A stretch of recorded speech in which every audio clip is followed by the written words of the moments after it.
So here we are at Wonderland Ranch, aka the Olsen House, or Uncle Willie's health store. Okay, three different things at once? Or were they three different times, or was it all the same? So this really is steeped in mystery because nobody knows who actually built it.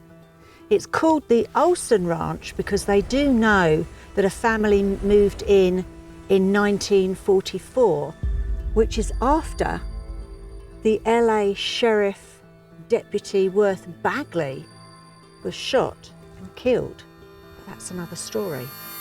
But as far as Uncle Willie's health food shop, it's believed that the rock climbers named it that because they name everything. But the Olsens did end up having a health shop in the town of Joshua Tree. True story. But unfortunately, the caretakers that were looking after the place caught the place alight and it burnt down. And this is all that now remains. Here, there's a date here, 21st of November, 1939. So obviously this place was definitely built before the Olsens came here.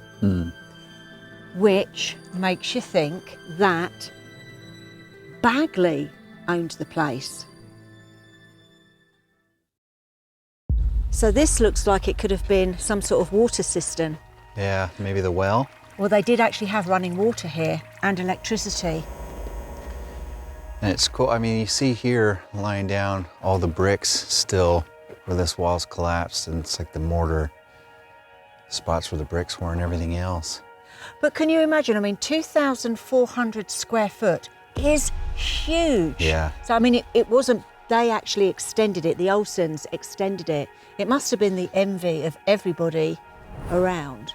Oh yeah, and I mean, up against, tucked in with these rocks, you've kind of got just a nice little blockade here. You're kind of walled in that sense. And this is just, it's just a neat area.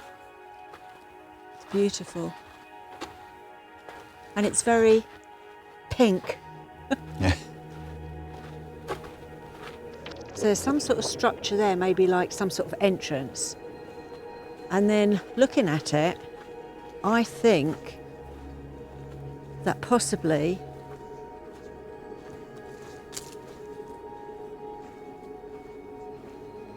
this would have been another entrance. Oh yeah. Or maybe even a garage. Because they did have a garage here. And then onto their garden.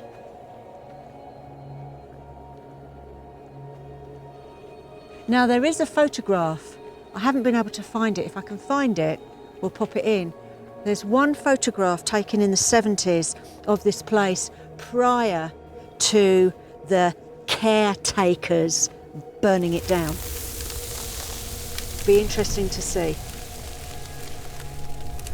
Now, apparently, Mr. and Mrs. Olsen, their marriage didn't last very long. Mrs. Olsen stayed here for many years after their divorce, tending to the goats, finally selling the home to the park. But death records show that Signe, I'm sure that's how you pronounce it, Signe Olsen passed away in the town of Joshua Tree in 1986 at the grand old age of 100. Now I wonder who this belonged to. Was it Bill Keys? No idea. I would imagine it did belong to him. That's my theory anyway.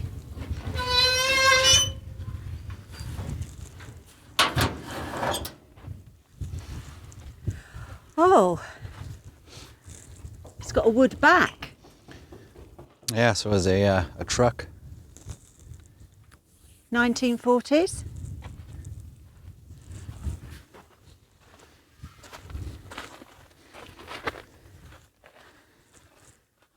How neat.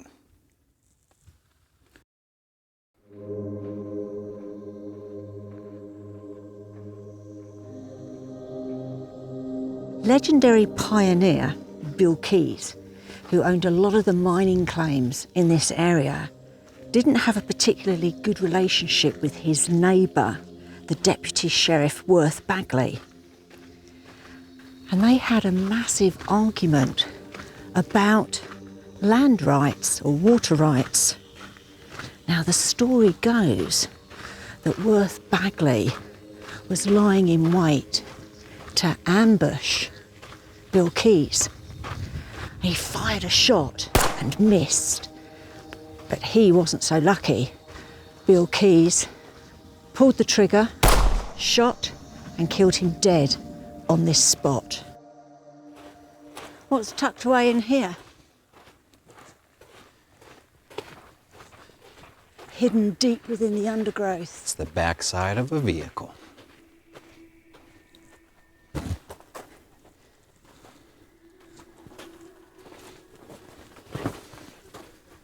I love these old vehicles, the old wood. I mean, I know they weren't very comfortable, and I know they didn't go very fast, but They had charisma. they did, very much so. So I would imagine that this and any other vehicles we find were used as parts cars for the mill. Yeah. Other side of the creek, or the wash, I should say. Not much remains of this one. Back seat. Just the seat.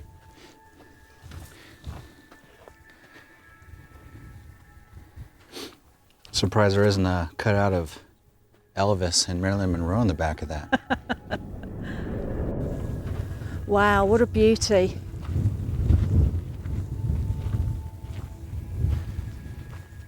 Look at the size of the headlights on this one. And a wood panelling in the back. Panelling? I don't know whether you'd call it panelling, but the boards.